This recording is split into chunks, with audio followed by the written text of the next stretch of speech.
Nation Sports Show. Tonight on the Nation Sports Show, we begin our coverage of the 2025 NBA playoffs. Before we get to all the playoff action this weekend, as always, the play-in tournament gets everything started for the next couple of nights. Teams in both the Eastern and Western conferences, respectively, will be fighting for their playoff lives, trying to claim the 7th and 8th seeds respectively in each conference. For the last couple of years, the Golden State Warriors have missed out on playing in the NBA postseason due to losing in the play-in tournament. Once again, Golden State finds themselves in the play-in tournament, trying to secure a playoff spot. They failed to beat the 6th seed on Sunday with their loss against the Los Angeles Clippers on Sunday afternoon in overtime, in one of the best games played throughout the entire NBA regular season. Can Golden State finally slay the dragon that has been conquering them for the last couple of years? We'll find out tonight. Golden State will face John Morant and the Memphis Grizzlies. For Golden State, it is simple. Win, you're in. Tonight, we also break down the Los Angeles Lakers against the Dallas Mavericks from last week in the first game since the shocking trade before the Super Bowl this year that sent Luka to the Lakers. Tonight, we break down Luka's epic masterpiece against Dallas and so much more. It's showtime.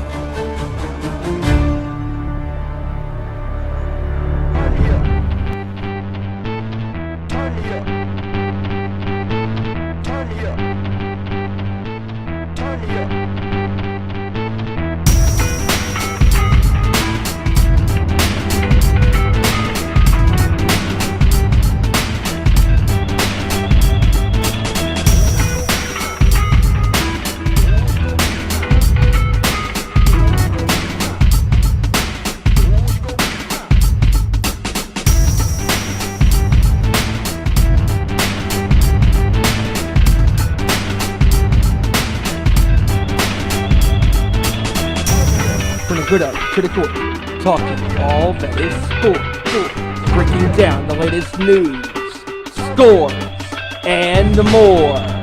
Welcome to our Nation Sports Show.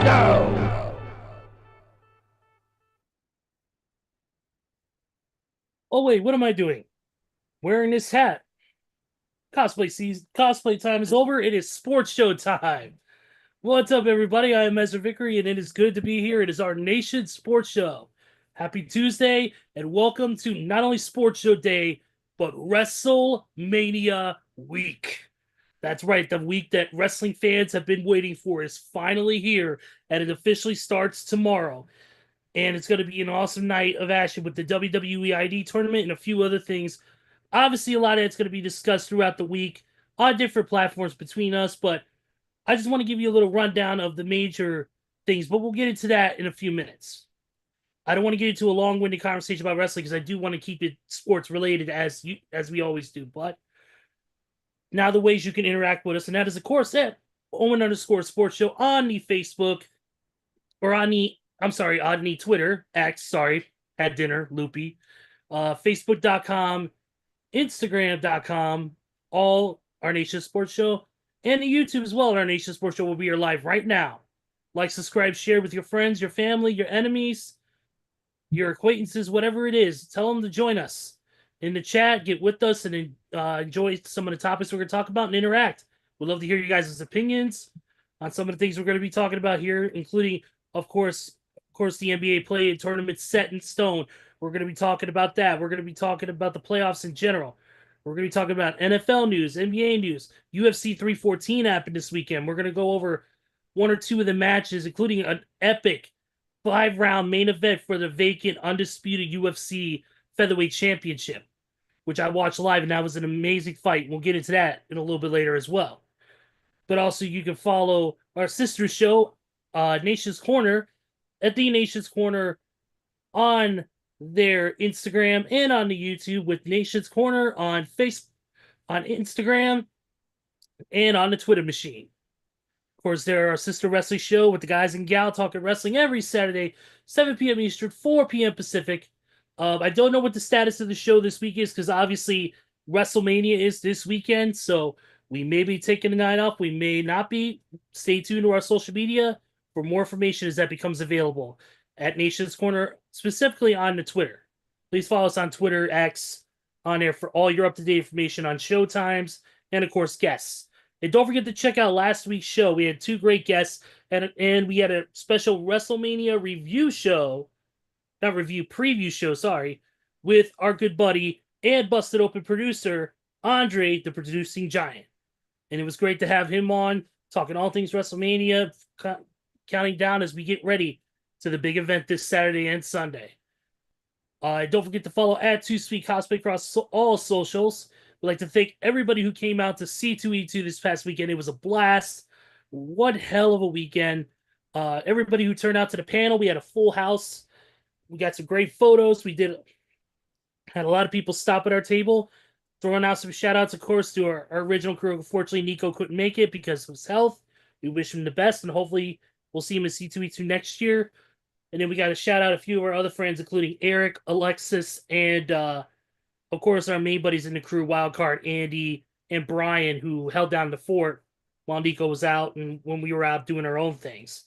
So definitely it was a fun weekend. Check out the photos at 2Sweet Cosplay across all socials. Our next event will be Ace in Anime Central, which will be taking place, at the Hyatt Regency, I believe it's the Hyatt Regency Chicago O'Hare, which is on, I believe it's on Bryn Mawr Road, which is right next to the Donald E. Stevens Convention Center and right across from the Crowd Plaza Hotel.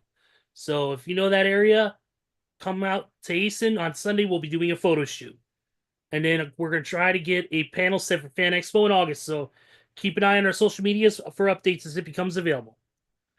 All right, now that I got that in after a busy weekend, and of course, big news, I start my new job as of tomorrow. I'm excited. Finally, after being off the workforce for about 4 months due to health issues and other things going on in life, finally get back to what I'm doing. So excited to get back into it and making money and going to hang out with people. And hopefully it'll be members of this show and Nation's Corner eventually soon. All right, enough of my spiel, enough of putting myself over like I always do. Unfortunately, Joey couldn't make it tonight. His baby's coming down sick, and we wish the baby the best. And Joey, just hopefully an easy run with this. Our boy Kevin may join us a little bit later to talk a little sports, mainly, of course, the playing picture and all that. But with me right now is my heavy metal brother from North Carolina, a man who is not in denial. He may see the world black, but he'll black out the sun if he has to make it work. Ladies and gentlemen, the king of Seven Dust, not Gold Dust, but Seven Dust, Mr. Big Stevie Wyand. What's up? And I'll be minding my own business and doing nothing wrong. What's going on, man? I appreciate all the Seven Dust references because Seven Dust is one of yours and my favorite rock bands of all time, especially in the last 25 plus years. And great band, great live band. Still same 5 dudes all these years later. Still putting out killer music and doing it real, doing it live, and doing it well. And their upcoming second leg on the West Coast primarily kicks off, I believe, later on this week and next week. And they're coming near you. Check it out. And looking forward to tonight as we officially begin our NBA playoff coverage, and the play-in tournament starts tonight. And boy, oh boy, there's a lot to break down when it comes to these playoffs, because this is why I like the play-in tournament, because, you know, teams that don't primarily have a shot can squeeze their way in if they make all the right plays, and it's simple enough. Win. If you're a higher seed, you better win. If you don't, you're out pretty much. Well, if you're Golden State, they win, they're in. But if they don't win, they have to win the next game because then they're done. But it's very interesting, this time of the year, with the NFL obviously 2 months removed from the Super Bowl. Now the NBA is fixing to take over because this is where the real games matter. And not only are we going to be recapping or previewing the upcoming playoffs, but obviously there's some NFL news to get to as well and other news, like you said, in the UFC and so much more. So with that being said, let's do this. Yeah, let's do it. And we're going to actually change gears and start off with the thing I don't want to get too much into. Obviously, I want to keep the show about sports, but WrestleMania weekend. Like I said, it officially starts tomorrow with the GCW Collective. And if you don't know what that is, it is one of the biggest gatherings of independent wrestling in the world. It is GCW runs this event with several other organizations either bringing talent in or running their own shows in conjunction with GCW, and it allows outside companies, whether they're domestic or overseas, to get their name out in a big spotlight. And the whole show is streamed on Triller Plus. So if you don't have Triller Plus, please go to Triller.tv. Get it. You can just buy the package, or I would buy the Triller Plus subscription because it's worth it. Because you get everything. You get MMA stuff, bare knuckle boxing stuff. You get Pro Wrestling Revolver, GCW, so many others. But I mean, tomorrow's a big day for us fans, and especially us independent wrestling fans. Excuse me. Because tomorrow it kicks off with the WWE ID tournament, championship tournament, and it's the opening round matchups. I'm not going to go through every one, but I'm going to give you some highlights here.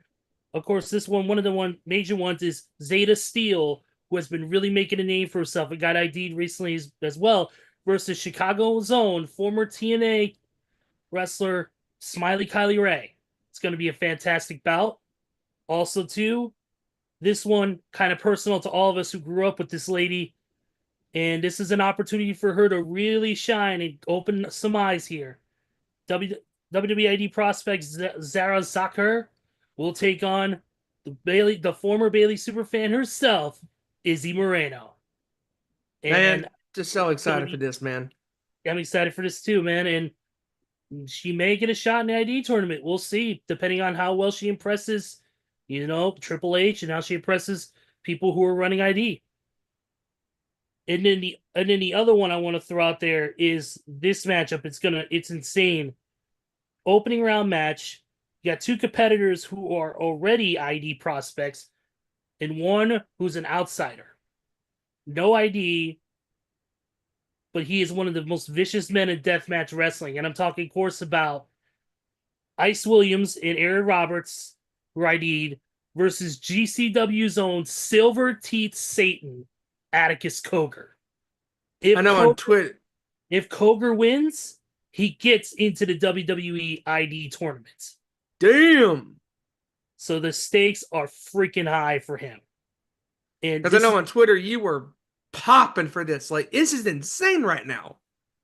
Atticus, for those of you who don't know, is one of the most. He is a deathmatch veteran who's retired from the deathmatch scene and is now a pro wrestler. Strictly pro wrestling he wants to do. But he was known for his deathmatch wrestling, him carrying a thing of skewers in his pocket, ready to impale somebody if possible. But he's a good wrestler. He really is, and this is his time to prove himself and prove that he belongs. And I think he does. He's going to be up there.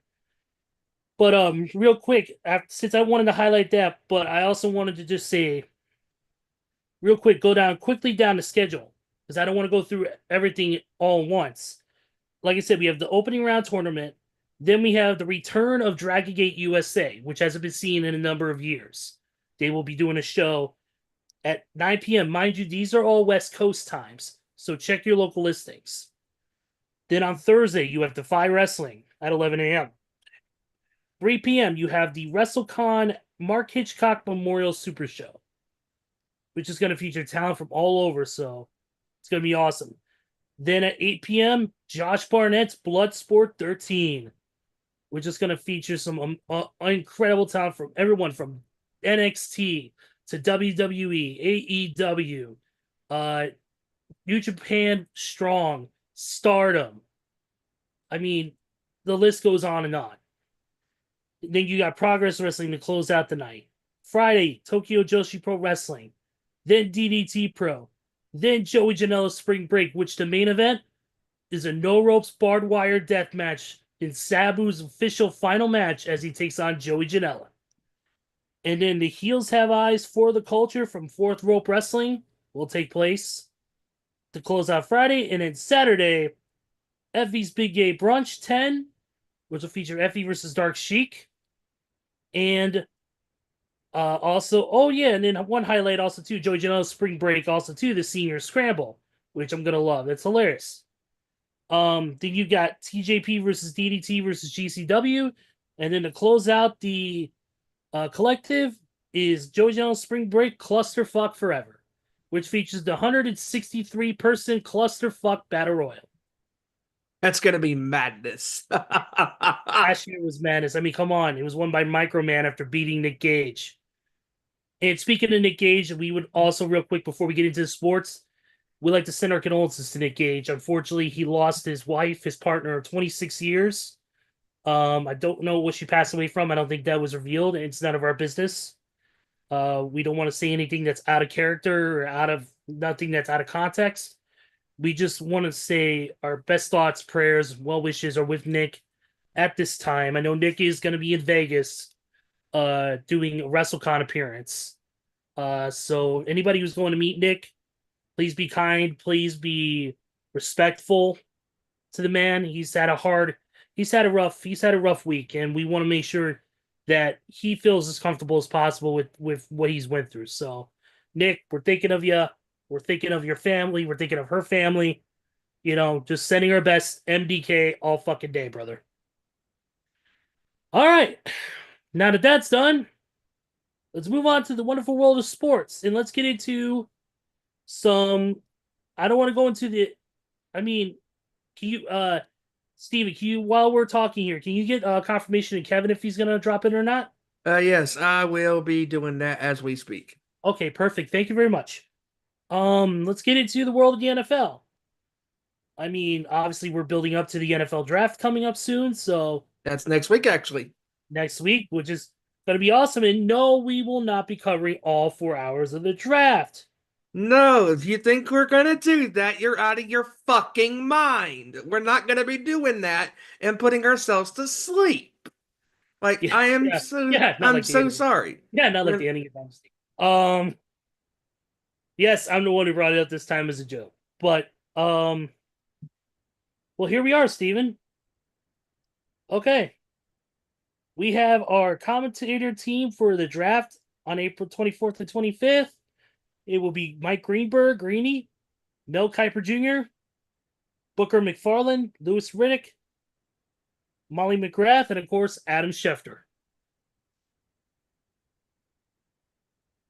And then for the that's for the ESPN's version. For the ABC and ESPN Saturday presentation on the 26th, your commentators will be Reese Davis, Mel Kiper Jr., Matt Miller, Lewis Riddick, Phil Yates, Adam Schefter, and Peter Schrager.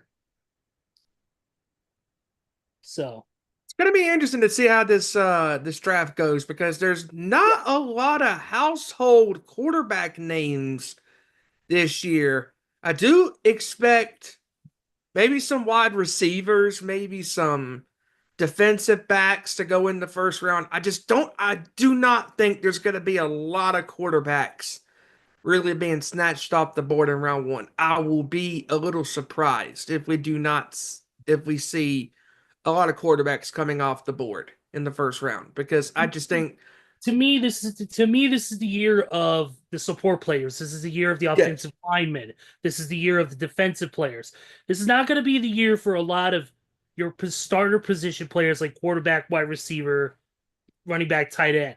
It's going to be a lot more of your support players, which is going to be good for teams that need it, like Chicago, for instance. Chicago, of course, is going to be looking for offensive linemen and guards and stuff like that to help with the defensive line that, over the past few years has been anemic. So this is the perfect draft for them and anybody else who needs those who needs those players to help protect their quarterback and open up the routes. So I'm interested to see how this all plays out coming next week. Some other news, some sad news, unfortunately. Today it was announced that the former New England Patriot, Don Hasselbeck, passed away today. According to ESPN, Don Hasselbeck has passed away at the age of 70 years old. He died after going into cardiac arrest at his home, which came, of course, fortunate news came from his son, another great player, Matt Hasselbeck. Damn. That sucks. Yep. Super Bowl champion with the Raiders. Drafted in the second round by the Patriots in 1977. Led the team in catches in 1981 with 46, along with 808 yards receiving and 6 touchdowns. So definitely it's a very big loss for the NFL world. So we definitely send our condolences, our prayers, and well wishes to the family of course, to Matt and any of the other Hasselbeck family. So definitely sending out our best to them. Here we go. Raiders standout pass rusher Max Crosby is being named the assistant general manager for football at Eastern Michigan University. He becomes the first active NFL player to hold the position. He will now help Eastern Michigan evaluate high school and portal prospects and manage its next in line budget, and also serve as special assistants on the AD on fundraising, alumni relations, and student athlete support. Very cool. Other sad news, unfortunately, I'm just reading now. That happened yesterday. Karina Groff, a former MIT soccer player named the 2022 NCAA Woman of the Year, died Saturday along with 6 other people. She was involved in that horrific plane crash in upstate. It's a horrific plane crash in upstate New York. Yeah, I know. Talking about unfortunate news, that player that Joey talked about in our chat. Yeah, Kyron Lacey. Yeah, Kyron Lacey. Man, 24 years old, and he was supposed to be drafted in the draft next week. But there is some context on what happened.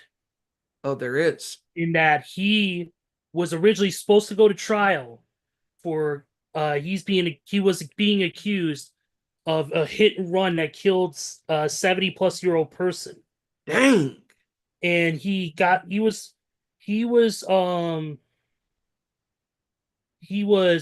set to go to trial. He was set to go. Well, the grand jury was supposed to begin hearing evidence on Monday. He was charged with negligent homicide, felony hit and run, and reckless operation of the vehicle. He was a 78-year-old man he killed. He, of course, fled the scene without rendering aid or calling the authorities. Turned himself in and was released on $151,000 bond. He was being chased by the police. He said Lacey had discharged a firearm. A female family member said he discharged a firearm into the ground during a verbal argument. And when the police arrived on the scene, he fled in a car, and then he crashed. And when police were getting ready to apprehend him, he shot himself and took his own life. That's what's being reported on ESPN. So he was run away from the police and decided not to step forward with, paying for his crimes. So unfortunate news there. And that's the unfortunate thing with, things like this, because there are people out there that are around his age that have committed crimes or done something. I mean, thinking back, can't think of the player's name off the top of my head, but the Houston, at the time, Oilers player, can't think of his name. He caused a very bad accident, driving over 100 miles per hour, erratically, just swerving, and car lost control. Car comes to a violent, crash and flips, and it flips and lands, and his friend unfortunately was killed on impact. And surprisingly, he survived the wreckage, and he called out his friend's name, and he panicked, and he grabbed the gun and he shot himself. I mean, we've seen things like this happen in sports, and not just sports, but also in just regular, non, athletic, competition. We've seen regular people that have 9 to 5 jobs, commit things like this. Like there are people out there that don't have a full grasp on what's going on, and sometimes there are people that don't face the crimes that they're committing. They just feel the simple way out is to unfortunately end themselves. Yep. Is very unfortunate. Moving on here. Here's some positive news, and that's for the Chicago Bears, and that is that cornerback Kyle Gordon reached a 3-year, $40 million extension with the Bears, and that makes him the highest paid slot player at his position, slot corner at his position. So, and it contractually ties him with the Bears through the 2028 season. Bears getting back one of their players there. Let's see here. So Dak Prescott said his hamstring injury is improving, and he said he could play today if he had to. Steven, I'm waiting on you. Because I know what you're going to do.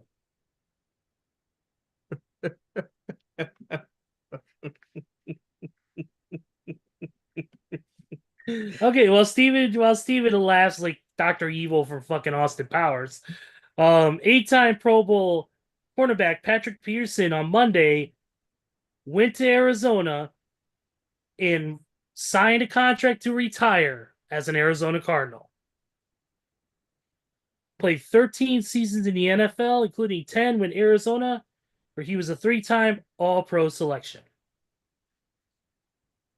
So congratulations to Patrick Peterson on retiring with his own team. Oh, and about the biggest news of the week, and that is that Joe Flacco, is going to the Cleveland stay away from the massage parlor Browns. 1 year, $4 million, with up to $13 million in incentives. That's plenty of happy endings.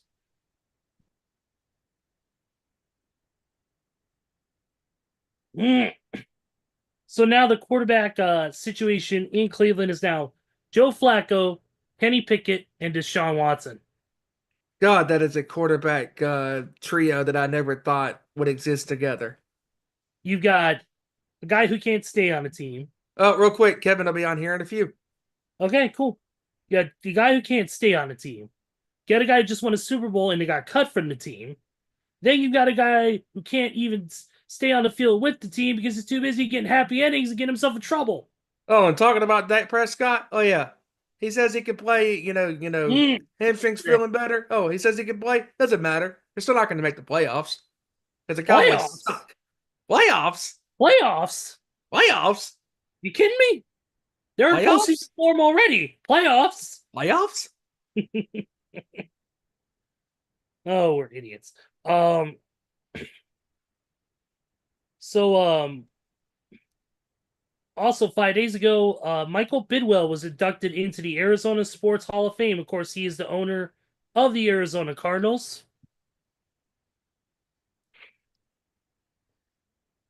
Let's see here. Abdul Carter's medical recheck in Indianapolis showed that the stress reaction in his foot is healing. There has been improvement and no surgery will be needed. Also, Alan Lazard reached a contract restructure with the Jets. So he was scheduled to make $11 million this year. He took an $8.5 million pay cut to remain under contract with the Jets. Oh, so he's going to stay in the hellhole that is the Jets. Jets, Jets, Jets, Jets. We still suck, suck, suck. And we're already, without even playing, fucked, fucked, fucked.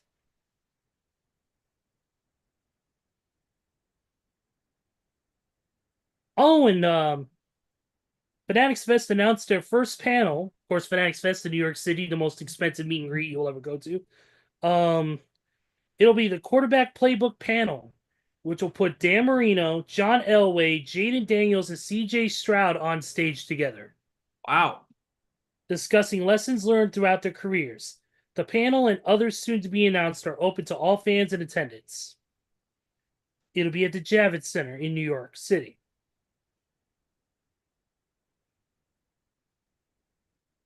Tyreek Hill and his wife were involved in a domestic dispute last week. According to a police report, no charges were filed. Trevor Lawrence will be on a pitch count this spring, but is expected to be cleared for training camp. I just think that Trevor Lawrence, ever since he got that big contract, his level of consistency has disintegrated. He is just not where he needs to be. And I don't care if he's on a pitch count. I don't care if he's cleared by training camp. The Jags still suck.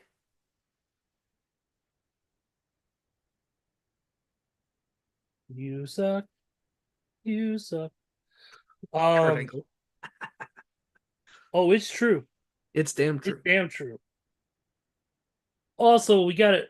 That's it for the NFL news, but we do want to take a little bit of a moment and congratulate another sport we don't talk about this sport because, to be honest, none of us are fans of it. I won't watch it. If I do, it's because literally there's nothing on TV and I can't find anything else to watch on Peacock. But got to congratulate Rory McIlroy on winning the Masters. Finally winning the Masters in a like almost a variation of like a sudden death matchup with I forget the other guy's name, but Justin Rose. Yes. Same thing that happened to Tiger Woods back in 2019. Yes. And Roy McIlroy was able to win it, got himself that famous green jacket, and now he is the top golfer in the world right now. Of course, and he completes the Grand Slam. Yep, completes Grand Slam, won a $2.1 million grand prize. Very cool to finally reach the summit of the top of golf's highest mountain and to reach the Masters, win the Masters, and just drama. I mean, when the Masters is that good, it's a really good sporting event. And when you have moments like that, where it's on the edge of your seat drama, I mean, like, people were thinking that he wasn't going to pull it out, especially by Thursday, because he was struggling. And then as the weekend progressed, he just gained confidence and he was making these difficult shots and making the right, just he was finding his stroke, literally and figuratively. And he was determined. He was not going to be denied. I think when you see this happen in sports, it doesn't really matter what sport it is. It could be any of them. But you see this from time to time, when these athletes, when they reach the highest stage in their career, they get this confidence boost. And it's like they're determined. Like we've seen it like in the NBA with Dirk Nowitzki and the Dallas Mavericks.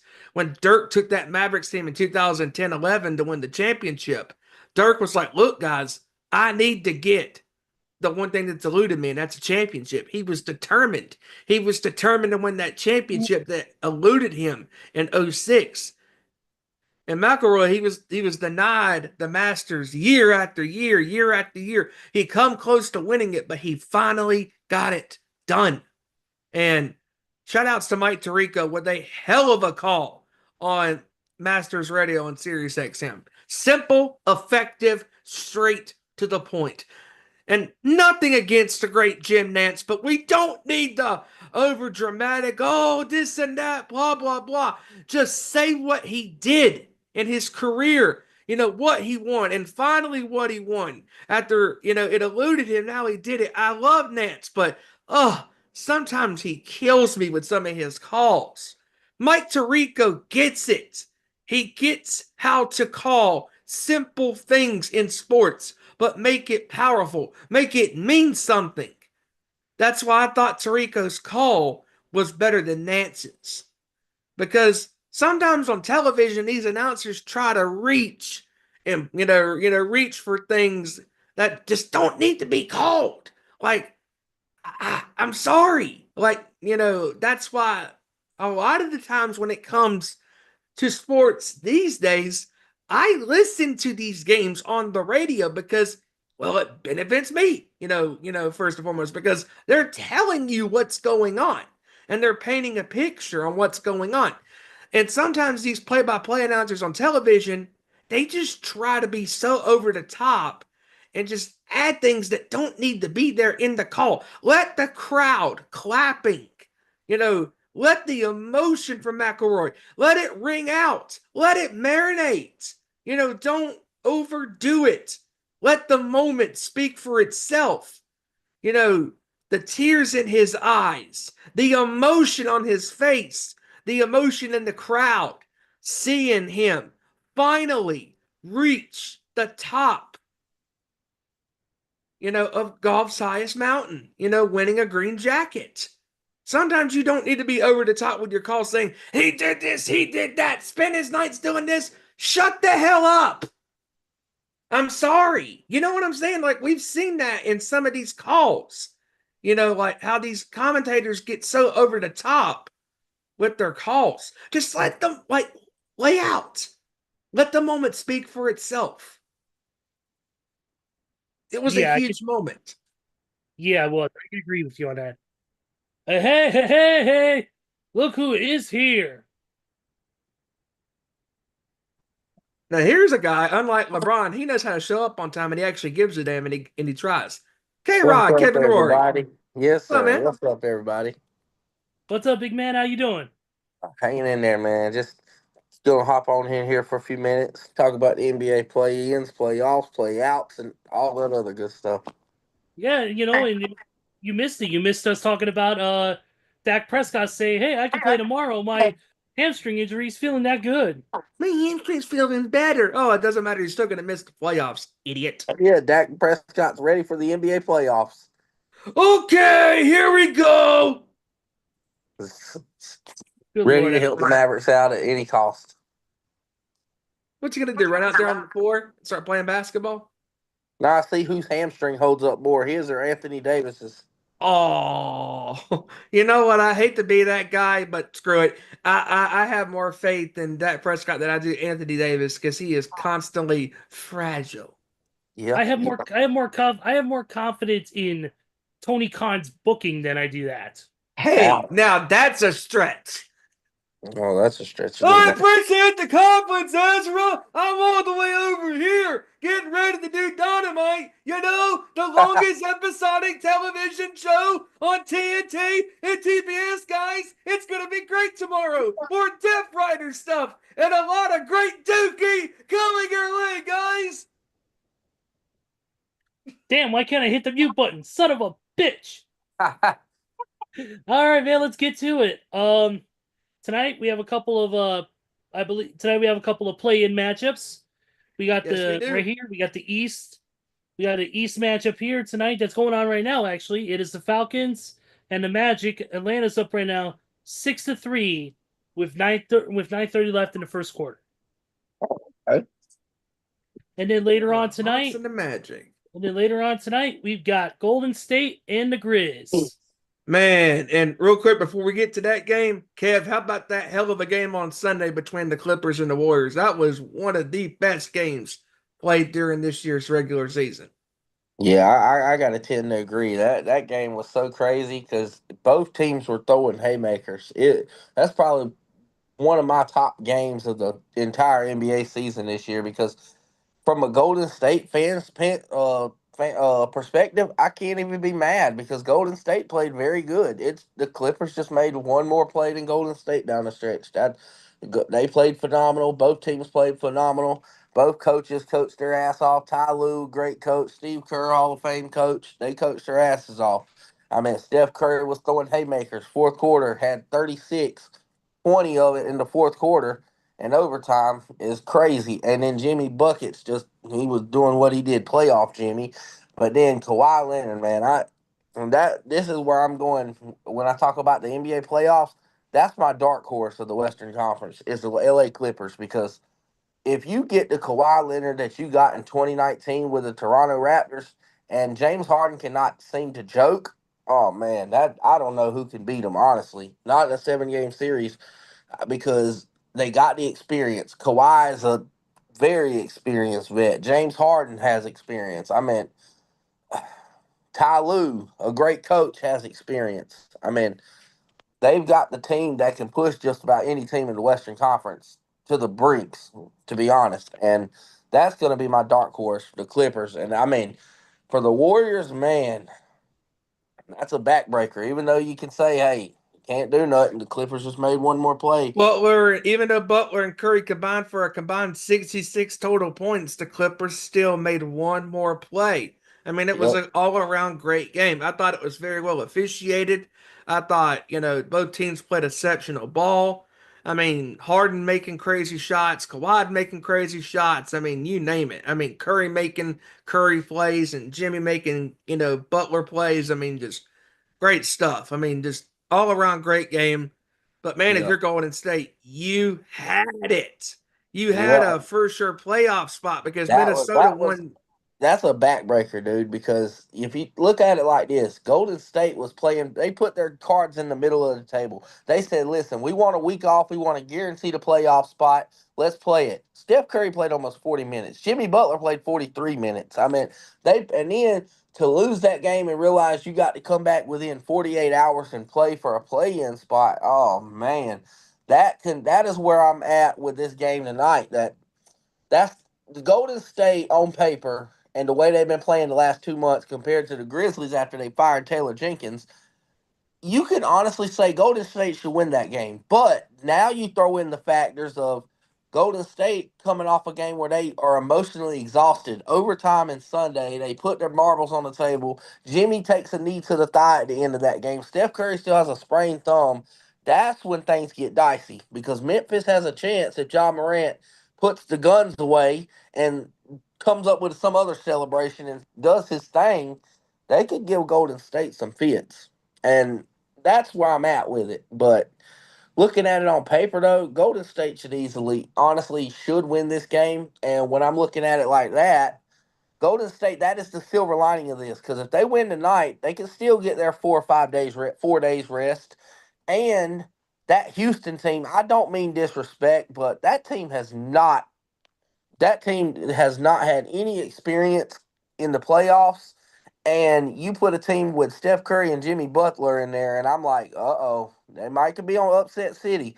I don't want to sound like a homer or like biased, but I mean seriously, even Udonis Haslam said it on ESPN. He said, "Look, man," he said, "Houston has no experience. They don't have no him player. They've got a bunch of great players and great building blocks." But they don't have that. I'm him. Give me the ball in the last second. I'm going to make a play. Houston don't have that. Golden State's got two of them. They got Steph Curry and Jimmy Butler, and both of them have plenty of experience, as well as Draymond Green. So if you can win this game tonight, I mean, it might get ugly, and you might have to win a hard-fought, physicality, Draymond Green defense type game. But if you can squeak past Memphis tonight and get some rest, I think they fare well against the Houston Rockets. Honestly, if that's the only silver lining. And to be honest, I think they've got a better shot of beating the Houston Rockets than the LA Lakers. It just my opinion. Yeah, it's a very interesting, dilemma that Golden State is in because the last couple of years they have missed the playoffs because of the play-in tournament.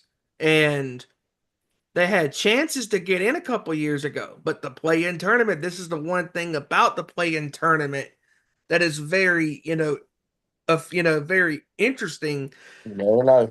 You never know who's going to get it because now the top especially the 7th, 8th, ninth, and 10th seeds all have a shot at getting in. Yep. And it's just And why we like the play-in tournament, because it produces results like this. and the fact that Golden State, they have been horrible in games like that. They're 0-3 over the last 3 4 years in play-in games. I mean, it don't fare well for them. But the silver lining of that is Jimmy Butler, I believe, is 3-0 in play-in games. So with the Miami Heat, including taking that same play-in team to the NBA Finals against the Nuggets a couple years back. So I think that's one silver lining of it. But yeah, the play-in is good for the NBA because again, how much of that effort would you have gotten in game 82 if there was no play in? If Golden State already had the 7 seed locked up, they would have probably just sat out. Or if there was nothing really to fight for. But look at the stakes. A week's rest for a 6 seed to get the 6 seed or have to play in 48 hours. That put a boot in their ass and said, "Okay, let's play. Let's go out and play." So I think it's good for the NBA. Yeah, exactly, man. Um, Shout outs also, to Randy here in the chat. What's up, man? yes, Randy. Yes, how And is yes, and yes, Randy, Max Crosby can do it all. Yes, he can. Right here, let's get into. We have the other. I said we have the other West matchup, which of course is the Sacramento Kings and the Dallas Mavericks. Interesting. Now, honestly, my money is on Sacramento because Dallas is in a disarray right now. Ever since Nico broke up Oh, this Dallas team, for one, I feel terrible for the Mavericks fan base. They do not deserve this. Number two, Luka called that team home since 2018, coming into the league, taking the league by storm, taking this Mavericks team to the NBA Finals along with Kyrie Irving as his sidekick last year. And Luka, and we'll get to him in a little bit with his game again with the Lakers against the Mavericks last week. But when you look at this Mavericks team, Anthony Davis cannot stay healthy, and unfortunately, not staying healthy. Kyrie Irving went down with the ACL injury, and now he's going to be out for the rest of the year and into next year, a good chunk of next year. So the Mavericks right now have a lot of questions that need to be answered in the offseason. And when you look at what this team has gone through, these fans don't deserve it. Like they have been through so much hell this entire season. Now, we've seen franchises that have a bunch of, you know, players that don't care. They're tuned out. They don't care. But when you look at how since Mark Cuban sold this team and is no longer the owner for the last several years, last couple of years actually, this Mavericks team has lost their identity. yeah, and it don't help that right after that, your main player you were banking on to be your guard, Kyrie Irving, goes down with a torn ACL, and that just throws the cherry on top of the cake.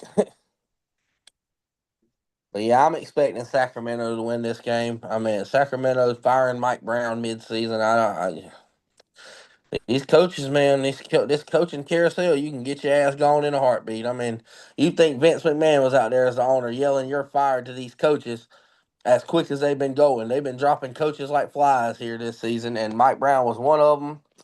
But when I look at that, the Kings don't got coaching, but I think the talent purely of DeMar DeRozan, Zach LaVine, and Domantas Sabonis is going to wield them past the Mavericks in this one. Yeah, yeah, I definitely believe that. I definitely believe this is the king. Yeah, this is the Kings' game to lose here with everything going on with Dallas so far this season, especially losing Kyrie. That was a huge blow. Um, and then we got the other East matchup, which we mentioned. We mentioned Atlanta and Orlando earlier.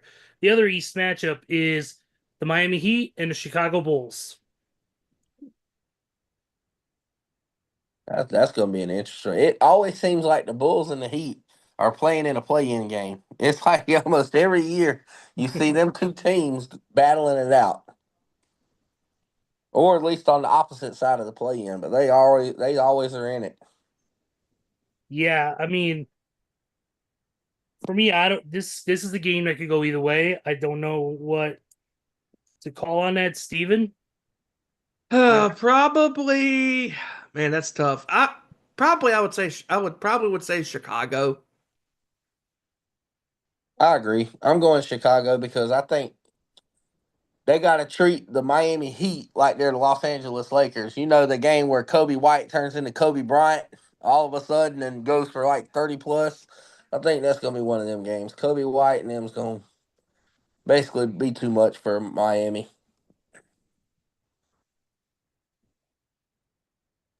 I'm gonna go with Chicago, of course, but look, Chicago's been playing great ball. Josh Giddey's looked really good. Kobe White looks good. They have a great starting five, and I think they can take the Heat down in this one. And then of course we have the other playoff matchups that are set as of this point. We have, of course, in the East we got the Pacers taking on the Bucks, and we've got the Knicks taking on the Pistons. That's going to be some good matchups.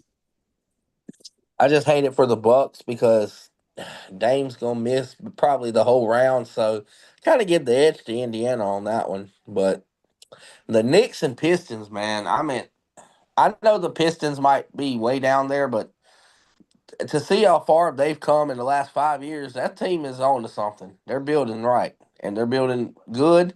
They're building right. I mean, former Cavs coach Eric Bickerstaff has got that Pistons team looking like basically the second coming of the bad boys. Like they've been showing some attitude now, and that's what's got them winning games is that little attitude and that fight or flight mentality. And the Pistons are looking good. So, and honestly, the Knicks, I don't trust Karl Anthony Towns. I do not trust Jalen Brunson.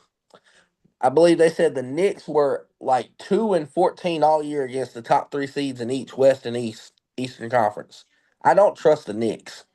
I don't trust the Knicks, period, to go This far in the game could get playoffs. dicey. I'm telling you that's one of my upset. That's one of my upset could happen. I think that series could get dicey. The And Knicks, if the Knicks do make it out of the first round, I do not trust them to beat the Celtics or the Cavaliers. yeah, they would play the Celtics. Hey, I don't. Yeah, Basically, you can bank on it. I'm basically putting Boston and Cleveland in my Eastern Conference Finals. yeah, you go. Yeah, that game is a web slinging ass kicking if I ever heard one. Um, and then you've got as far as the Pacers and Bucks, that could go either way. I mean, it's a tough game. I mean, Pacers have been on fire this whole season. They've been playing great ball. Halliburton been playing off the charts. It's a tough call. I mean, I'm gonna go stick with Indiana in this one. I think Indiana's got a good shot of winning this, but I'm not sleeping on Milwaukee either. I got to go with the Pacers. Yeah. The only, Um. the only reason that window stays open is because we all know how great Giannis can be, and Giannis has the potential that he could just take that series over. That's the only reason I'm leaving that door halfway open on Milwaukee. Yeah. And then you have, of course, here you have the Nuggets versus the Celtics, or no, Nuggets versus Clippers. I'm sorry, Nuggets versus Clippers, and then you have the Lakers and the T Wolves. Yeah, I think that's gonna be my upset. I mean, you fire Mike Malone, and you know what they say: karma comes back and bites you in the ass. And I think this is where Kawhi, being fully healthy, is going to dominate that team. They don't got nobody for him. Michael Porter Jr. is a cone, can't guard anybody. Poor Jokic can't do it by himself. We don't know Jamal Murray. He's got a hamstring issue. He's been had it for the last month. I I'm rolling with the Clippers on this. I think the Clippers take this in 6 games, You and know what? You know what, Kev? I'm going to go one step further. I think they beat him in five I can because see it. I can see it. because and what are your thoughts on Mike Malone being let go by the Nuggets? Because I think it's a dumb move. Like I thought it was a dumb move, I but hated it. I was like, what are we doing here? Like Michael Malone guided you to a championship. 2 years ago. My thing with that is, I think from an owner's perspective, they're looking at it like, what if he lost the locker room? Now, would I want to keep him as a coach and possibly lose Jokic and all these other talented players, or would I rather fire him and keep? I mean, either way, it's a lose-lose situation. But I guess he's choosing the players over the coach at this point. But I don't get Michael Malone getting fired. That just goes to show you in the NBA, there's only about 3 or 4 untouchable coaches right now. Everybody else is free game. I mean, you look at this, you got Greg Popovich, obviously. I think hell, the ownership for the Spurs worship the ground he walks on, so he ain't going anywhere. And the other 3 coaches I think are untouchable are Steve Kerr, Eric Spoelstra, and Ty Lue in the Clippers. I think that's the only 3 coaches that are actually like, yeah, we're not fucking with you. We're not messing with you. We're not firing you. We're going to let you do your thing. Everybody else, I mean, you see how fast the Celtics dipped Ime Udoka after they made the finals appearance. They're Yep. like, damn, they were good. And they just say, oh, sorry.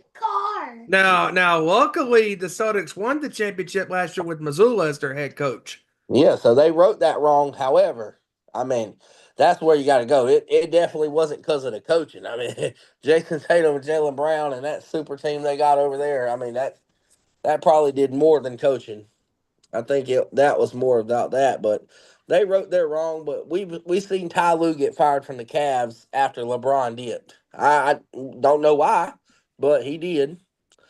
We've seen teams just inexplicably fire coaches, and I don't understand the Taylor Jenkins firing either from Memphis. Me neither. And Memphis I was mean, one of the top 5 seeds when he was still coaching with the team. I Then when think he boo hoo, they didn't run pick and roll for John Morant. Taylor Jenkins ran a different offense. Like, seriously, give me a break. Like, it is his team. He's the head freaking coach. He can do whatever he wants. He's the head coach of the team. He was running the team. And they were winning. And then when they had a little bit of a skid, we're going to panic. We're going to fire him. Screw it. And then boom. And then they went all the way from a guaranteed spot in, between the first 6 seeds. Then it went from the top 4 seeds, one of the top 4 seeds. And then bam, it went down to the 8th seed. Yep. And now if they lose, then they got to count on one of the other teams losing for them to have a shot to get in. Yep. I mean, this is a very, very interesting predicament that both, let's be honest, both Memphis is in and Golden State's in. But as far as the teams that are in the playoffs for sure, I don't trust Denver. I don't trust the Knicks.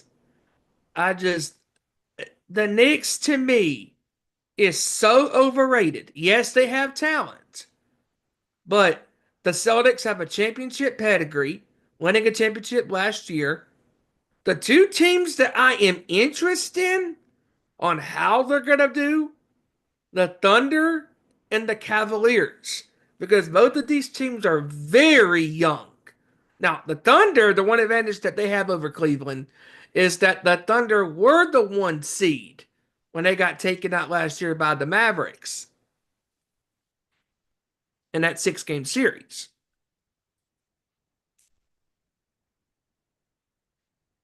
That's the one experience that the Thunder have on their belt. Yeah, I will say that also helps the Thunder too because they've got experience from last year. I mean, they got put out, but guess what? They got their feet wet. They've experienced the playoff atmosphere, and I think that helps them more than the Cavaliers. But Yeah.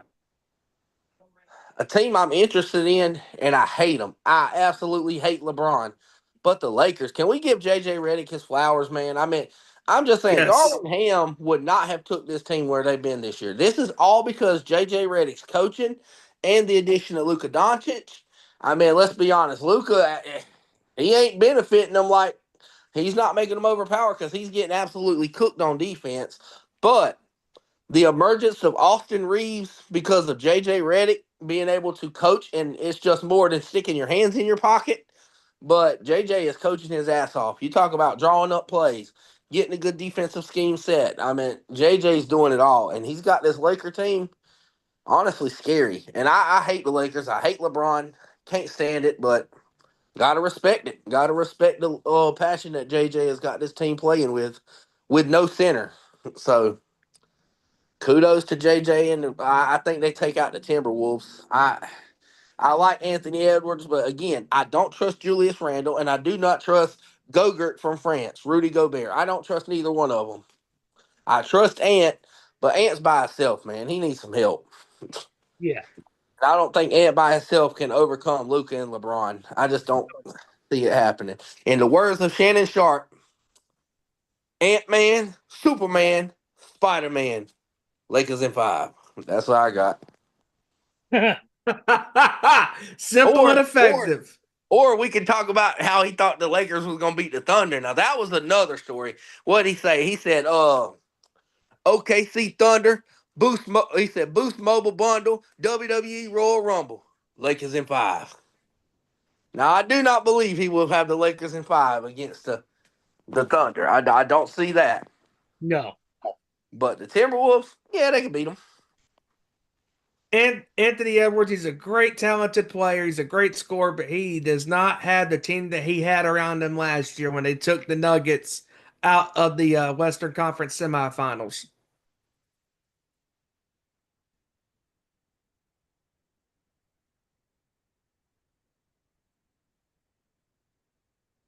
Yeah, absolutely.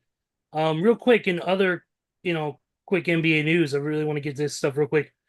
There's been Damian Lillard has been one of the question marks on the Bucks. They said that he's been improving with the issues with the blood clot that he has, and they're hoping he's going to be able to play sometime in the playoffs. He's going to continue to increase basketball activity this week to see how he does, and they're going to monitor it.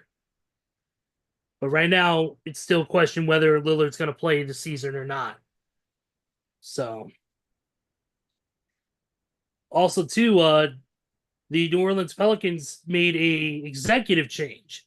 They fired David Griffin, who was the executive vice president, and now have hired Joe Dumars who was the former president of the Pistons from 2000 to 2014, in which he led the Pistons to the NBA championship in 2004. So you have that. Also, the Suns fired head coach Mike Budenholzer. That is not surprising at all. I mean, this Phoenix team was so bad, and I talked about this last week. I mean, like I alluded to last week, Kevin, on the show, that Devin Booker's shooting percentage this year was one of the worst of his career since he became a professional basketball player in the NBA. And plus, Kevin Durant's not happy, and Bradley Beal. He's a great player, but man, Father Time is undefeated, and if Father Time has passed him by. I just want to know, how the hell did Budenholzer make it longer than Taylor Jenkins and Michael Malone? Yes! That's what I mean, man. I mean, don't get me wrong, Budenholzer, has the championship pedigree just like Malone does, but damn. I mean, this Phoenix team is so bad. How the hell did he survive the entire year without being fired? That I don't understand. Then he goes up to Bradley Beal talking about, I don't want you to play like yourself. I want you to be like Drew Holiday. I miss him in Milwaukee. I want you to be Drew Holiday. What? He can't play like Drew Holiday. That's like telling a guitar player, hey, can you play like this guitar player? No, can I play like me? Like, come on. We know the inevitable move this offseason to free up cap space and try to rebuild, and that's trade Kevin Durant. Here's the question, Kev. Where the hell is he going? going? Where's he going? I think the favorite options right now are Houston, New York, Oklahoma City. Whoa. I think that's the 3 top options. You think there's a possibility of him going back to the place that he called home for 9 years? I believe so. I believe it is. I think they've all washed away their hate, kind of like LeBron with Cleveland. They burned LeBron, and then when they finally got over it, LeBron came back, and they just embraced him again. So, and I'm not trying to say this will happen, but damn, just imagine and envision this. Durant goes back to the place that he called home. What if he wins a championship with this young Thunder team? Now, he won't be a star player, but he's still a scary player. You get him around the right talent, and SGA, that's a bad boy. That dude's Yeah. good. That dude is it. He has the it factor. He is the complete player by today's standards. Oh yeah, the only thing I worry about SGA though, I mean, he's gonna be MVP. I do not care if people vote Jokic. No, no, no, no. Jokic might be the best player in the game, but SGA has been off his ass performing these games this year, and he's gonna win MVP. We know that. The league's best record, 60 plus wins. I mean, they landslid the West, and the problem with OKC or the problem with SGA, he relies on fouls a lot. Not all the time, but a lot. And if we know one thing about the NBA playoffs, they don't call fouls like that. Look at James Harden. This is why Yup. back in the prime James Harden days of Houston, he couldn't get to the line in the postseason like the regular season. Why? They don't call fouls like that. You're more relied on your all true ability to score. And it really fucked with some players like James Harden, like not being able to get to the line. We've seen it last year fuck with Luka Doncic because he preds himself on drawing fouls, can't get to the line, fucked with them in the finals. All he did was bitch at the rest of the whole series. I mean, I'm not saying it's going to affect SGA. We got to see, but I believe SGA is a great player either way. Yeah. Shout outs to my friend Don here in the chat. What's up, man? Absolutely. Real quick, also too, Portland Trailblazers coach Chauncey Billups got a multi-year contract extension to stay with the Portland Trailblazers. So good for him. Some good news on Jalen Wells. Jalen Wells was discharged from the hospital after that scary fall in that game. And he is sidelined for with a broken wrist, a concussion, and facial laceration. And I watched that live as it happened. That was a scary ass fall. It was a scary fall. Like, man, the fact that he's gonna be all right, that's good. That's good to know. Yeah. Real quick, I do want to talk about this, and since we're talking about the NBA, I do want to bring this up, and I brought it up in the pre-intro. Luka Doncic last week had a epic masterpiece against the Mavericks. And Kev, you know, me and you've been friends for 21 years. We've been friends for a long time. We've watched a hell of a lot of basketball games together and a lot of sporting events together over the years. We have seen players come and go from their respective teams and get booed the hell out of the arena or stadium that they're playing in as the opposing player, such as LeBron getting booed, like really bad booed out of the building in Cleveland in 2010 when he came with Miami. We've seen Vince Carter get booed the hell out of Toronto every time he stepped foot with the Magic or with the Nets. They booed him, and they booed him so bad they booed him like they did in the video game. They put it in the video game that he would get booed. Every time he touched the ball, boo. he scored the like ball, dirty, boo. It's like Dirty Dom Mysterio every time he tries to talk. Oh. Here's Vince, boo. Here's Carter, boo. Would y'all boo? Yeah. I'm trying to show boo. Steven, who was that one that they booed Kobe in that we had no idea why he got booed in? Oh my God, what game? There was one place that booed Kobe that we never even figured out why. It was just like, for the hell of it, fuck it, boo. Wait. It was in live, right? Yeah, it was in live. I just can't remember. Oh my God. It wasn't Philly and it wasn't Charlotte. I thought it was Philly. I thought it was. You know, it might be. I know it ain't Charlotte. No, because the Charlotte Hornets at the time drafted him and then they traded him. The Charlotte Bobcats. In that game, that wasn't booing him. And that's a 7-0 run by the Charlotte Bobcats. There was one team that booed him for religiously for no reason. I want to say it was Philly, but I could be wrong. Oh man, that's been a long ass time. It's been 15, 16 years. You would have thought it was Dominic Mysterio out there talking. Yeah, but talking about players being booed out the opposing stadium or arena that they played in, like we've seen that happen. But unlike a few exceptions, like I think Brady got a mixed reaction when he went with Tampa. Favre got booed the hell out of Green Bay by Minnesota, when he was playing with Minnesota. That was pretty funny. You had freaking Peyton got cheered by Colts fans, rightly so. Yeah. Um, who else? Who else? Oh, Montana got cheered by San Francisco with Yep. Kansas City. But anyways, getting back to this, every time Luka touched the ball, he was cheered. Yep, and was every time they went to the line, there were Fire Nico chants busting out. Yep. Every time he would touch the ball, every time he would score. The People would difference lose their mind. the difference for that is because those other players you mentioned that booed, they left under their own accord. Like they upped and left, and in the worst times. Like guys like Montana didn't get booed because it was his end of his time. Everybody knew that. The 49er fans knew that. Steve Young was in the helm. That's why they didn't boo him. Same with like Luka, he didn't have no say so in it. He just got shipped out by ownership. That wasn't his. He called Dallas his home. And I agree with Don here in the chat that the Lakers are counting on playoff Luka to come into full form because my God, Luka last year in that playoff run with Dallas, that son of a gun was unstoppable. He was hitting shots out the gym and he was cool, cocky, and bad. Sorry, honky tonk man. Sue me. Anyways, and he was just pointing people at the sideline like, yeah, motherfucker, look at me now, just talking shit. Just being braggadocious and just, hey, if you could back up your trash talk, with a great game, hey, God bless you. Be my guest. And Luka last year was so good.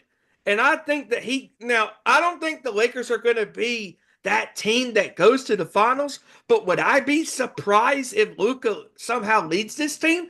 No, because Luka has LeBron at his side. And Luka is a very dangerous player. And in that game against Dallas last week, he was so incredible on all ends of the floor. And after that tribute to him, he was bawling, like openly weeping, full of emotions. And then it's like he took those emotions, he went out there, and he ripped their heart out. It's like, I'm sorry, but I got to do what I got to do. I got to win the game, and it was a spectacle. It was amazing, to see an enemy of another team that is, a former, superstar that you welcomed home for 6 years. He leaves not by his choice, but by selfish ownership that doesn't know his head from his ass. And the fact that Nico is doing what he's doing, making moves. Oh, I got to do what's best for the team. Dude, this was not best for the team. You broke up the chemistry that was left of the fabric of this team that went to the finals last year in 2023-24. That took this Mavericks team that looked like a non-finals team to beating the Thunder because of Luka and Kyrie and the side players, the role players that were making these ridiculous shots. And then they took Minnesota out back like old Yeller and just beat it to death. It was incredible how Luka and Kyrie last year were on a tear in the Western Conference side of the NBA playoff bracket. And then they met a buzzsaw. They met an ambush. A Celtic team that was hungry after losing to Golden State in 2022 in the NBA Finals in 6 games. You would think that Nico would want to build a foundation like, okay, we got the house, we got Luka, we got his sidekick Kyrie, let's build from here. You still had Derek Lively on that team, who's a hell of a big man when he's healthy, getting offensive and defensive rebounds and blocking shots. Yep. But that's not what happened. He messed this entire thing up. And I feel bad for the Mavericks fans. And the Mavericks fans are going to forever, remember this game. And Kevin, I know you watched this game. This was amazing, to see how Luka went out there and he played with controlled, tendencies and not letting the moment of being an away player get to him. So what were your thoughts, Kevin, on this epic masterpiece by Luka against his former team as a first for him being an away opponent. Well, it was he channeled his emotions well before the game. He let it out. He let him know, "Hey, I'm human. I love this city. I love the fans. I was ripped apart from what I loved." And then once the ball went in the air, he was like, "Okay, now I'm about to bust your ass." And that's what he did. He came out there. He played with a channeled inner aggression, and that's what helped him. But the one thing I will say that affects Luka and possibly will affect him in the playoffs is there's one way to beat Luka. That's get under his skin, or if the ref ain't calling a call he likes, that will get under his skin. That is Luka's downfall. When the refs ain't calling something he don't like, he will bitch at them the whole game Yep. and take his eye off the ball, and that's how he ends up fucking up. Or you get under his skin and he just starts doing arrogant passes and it just fucks up. But if we get that Luka, they're gonna be a problem. The Luka we got on last week against the Mavericks, that was the Luka that the Lakers, were that's what they got. That's what they were hoping they were going to get all year long, and it took a bit to get acclimated to his new team. But man, just what a great game! 45 points in this game, shot great from the field, and Don with two great points here in the chat, comparing him to Larry Bird, especially with his offensive game. And also, Don has a great point saying that real fans are still questioning how bad that trade was. Like, real fans are still in a tailspin about how ridiculous that trade was. He's absolutely right. And then he says, Luka shares that with LeBron too. That's true. And the fact that LeBron has won multiple championships in his career, LeBron could also lead him. But also LeBron also, you know, fights for calls, and if he don't like the call, he'll go at him too. So I could see both points of that. Yeah, I agree. Well, guys, I'm about to hop off here. All right, man. It was good. It was good talking about the NBA, and hopefully I'll be on next week. Yes, sir. Yes, Yes, sir. sir. Y'all have a good one. You too, bro. You too. All right, later, guys. Later, man. Later. All right, that was KR Kevin Rory covering some of this NBA news, and that's pretty much all I have in the world of the NBA. There wasn't a lot of big developments. Obviously, we'll be keeping an eye on the play-in tournament throughout the night, and we'll have And updates. Ez, I think we talked about this briefly last week, as a specific theme, but are we gonna make it official next week, or we're gonna push it back 2 weeks after the draft is over? Because I do like your idea of another theme-driven show. No, we can do it next week if you want. Top five quarterbacks. There you go. Top 5 quarterbacks of all time. It could be a current quarterback or it could be quarterbacks in the past. It does not matter. So we'll put that in our chat, and everybody will be giving their top 5 overall quarterbacks since it is the NFL draft next week.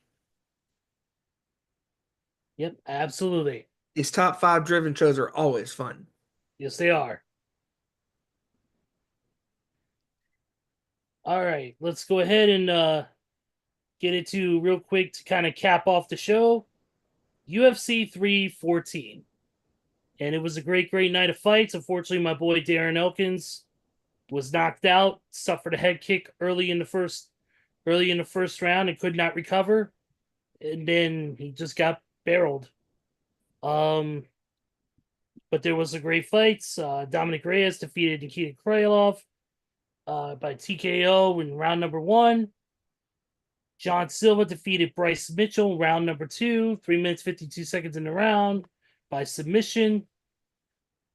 Yair Rodriguez defeated Patricio Pitbull by unanimous decision.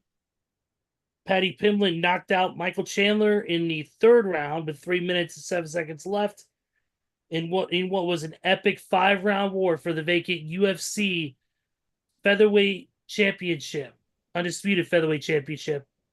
Alexander Volkanovski, the Australian who was coming off 2 straight knockout losses and took time off to recover, came back and delivered a 5-round unanimous decision performance and defeated Diego Lopez, a young Brazilian kid who was on the uprise in was on the up in the UFC right now. And both these guys were trading back and forth, hurt each other on a couple of occasions.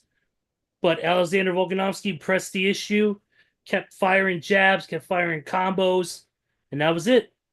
And then round number 5 came along, and it was Volks, and ended up giving him a unanimous decision victory. Great night of fights, and also probably one of the biggest pieces of news to come out to that, and that is that a lioness will be inducted into the UFC Hall of Fame. And I'm talking, of course, about the famed double champ who retired a double champ, and that is Amanda Nunes, one of the women who helped change the game of MMA after the Ronda Rousey era came to an end. She Not only did she change, the fighting game with the Ronda Rousey coming to an end, she also pretty much ended Ronda's reign in the world of MMA. Yeah, absolutely. One of the greatest pound for pound fighters, not just gender, but fighters, period. She is a badass. She is a champion. She is a credible fighter, credible, woman, in combat sports. And congratulations to the Lioness. Yes, Hell of absolutely. a career. Hell of a career. She'll be inducted later this year, along with Ruthless Robbie Lawler in the modern wing. So congratulations to both of them. And that's pretty much all I have. I mean, I don't want to get into any more real WrestleMania talk, except for just gonna say real quick, it's gonna be a great weekend of wrestling. Tune into whatever you're tuning in. If you're in Vegas, enjoy yourself.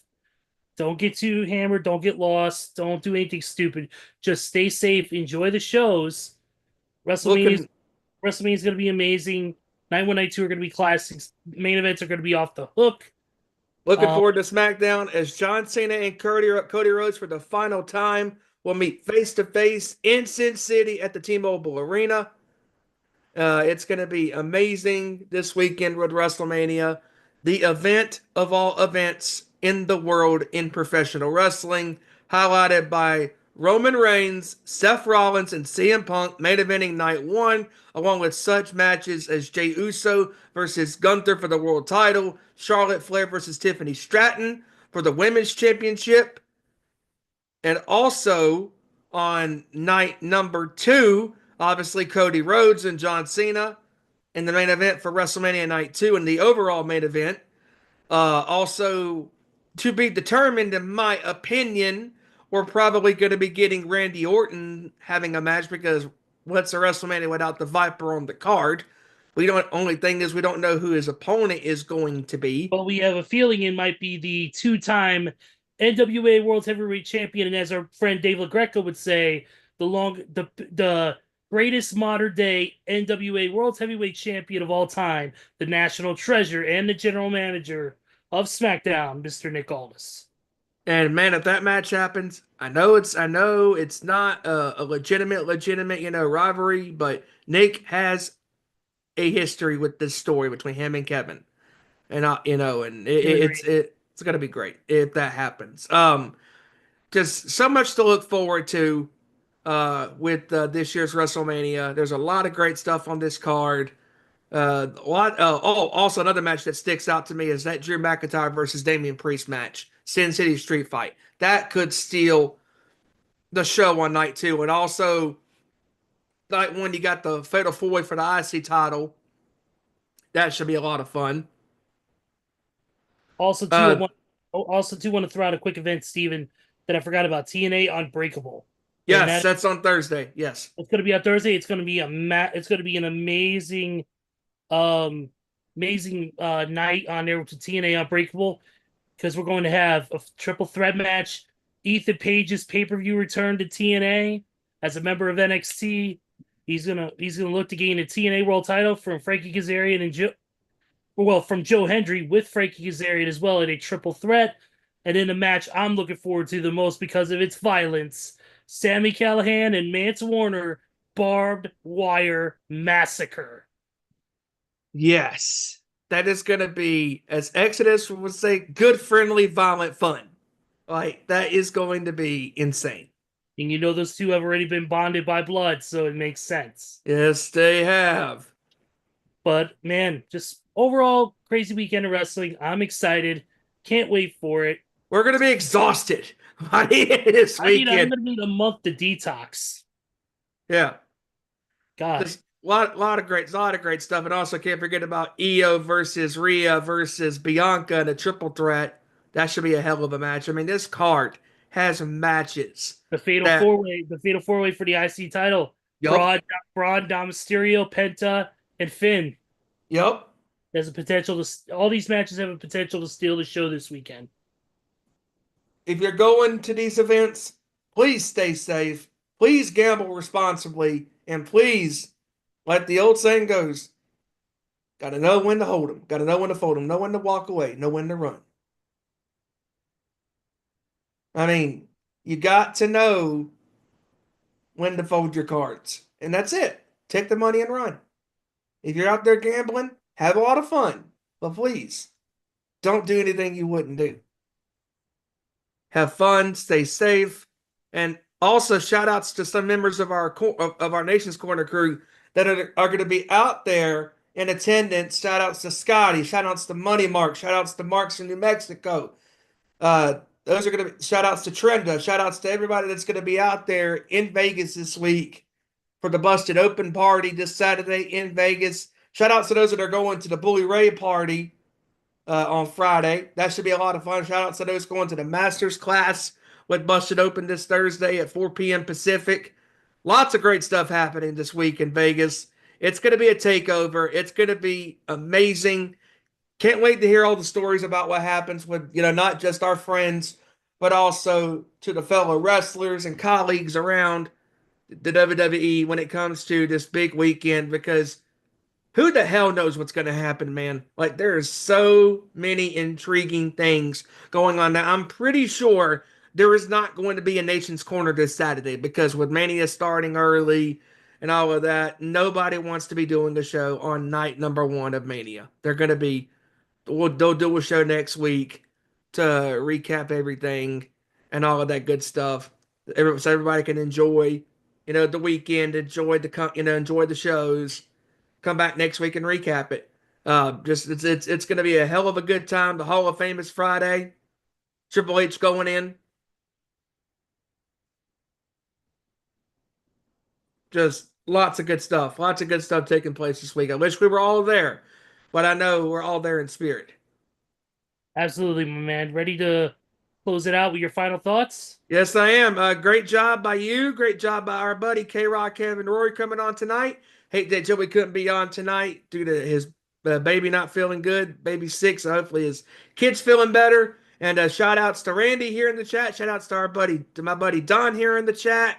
Thank you for joining us here tonight. And Don said he'll give his top 5 quarterbacks in the chat next week as well. So Great. that'll be great. And looking forward to coming up with our top 5 quarterbacks of all time.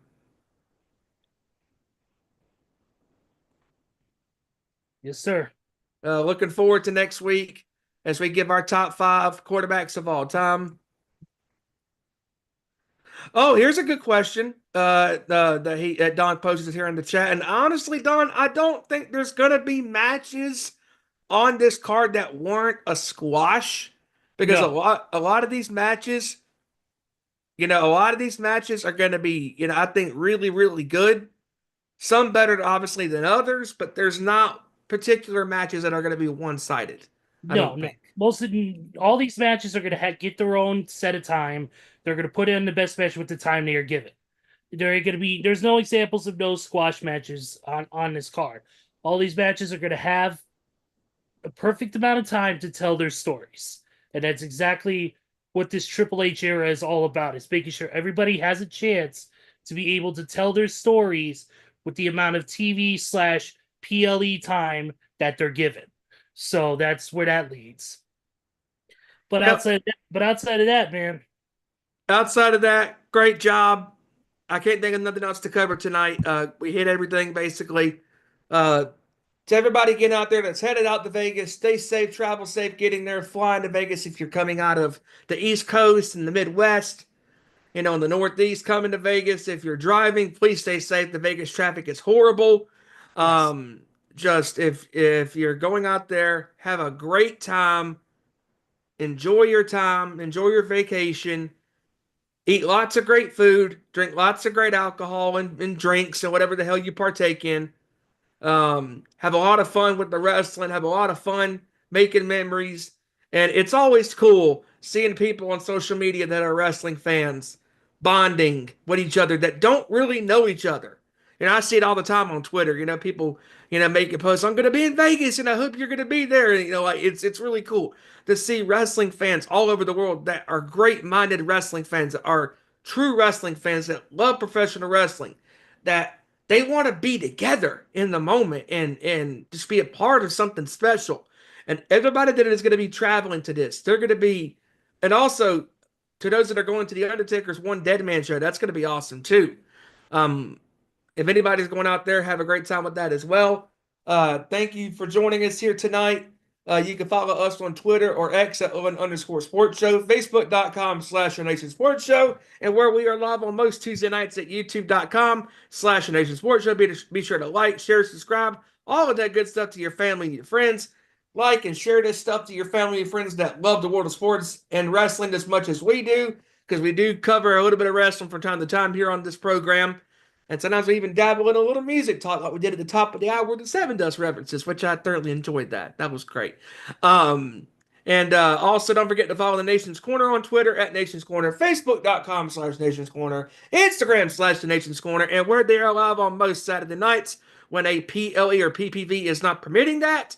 Thank you, WrestleMania. We appreciate that. And it's always have a good time to have a vacation sometimes from time to time. Anyways, you can follow the Nation's Corner on YouTube at youtube.com/The Nation's Corner, where the guys and gals recap all things professional wrestling. And if you missed this past week's episode, be sure to tune in with Busted Open producing giant Andre. And with that being said, we are out of here. And with that being said, Ezra, wrap this up, my friend. Will do, man. Thank you so much to everybody who joined us today. Thank you to everybody in the chat. Thank you to everybody who watched this video, whether live or on demand. You can follow our individual social medias, which of course are in the description in this video. You could follow my cosplay adventures at Too Sweet Cosplay. Don't forget as well. Got stuff coming up. Keep an eye on the social medias for that. And just so much other stuff we got to get to. And we're gonna enjoy it. NXT's going on right now. Right now it's currently Lola Vice versus Tatum Paxley in the NXT Women's North American Championship tournament or qualifiers to get into the ladder match at Stand and Deliver. So we're gonna watch that and enjoy it. So with that being said, for KR Kevin Rory, for Joey Thornton, for Randy Gyron, for Stephen Wyand, for everybody in the Sports Show Nation, I am Ezra Vickery. We will see you right here next week with another great edition of our Nation Sports Show. Take care, everybody. Have a great week. We will see you all next time. Enjoy the sports, and more importantly, enjoy WrestleMania. We'll see you next week. Same time, same YouTube channel. Peace out.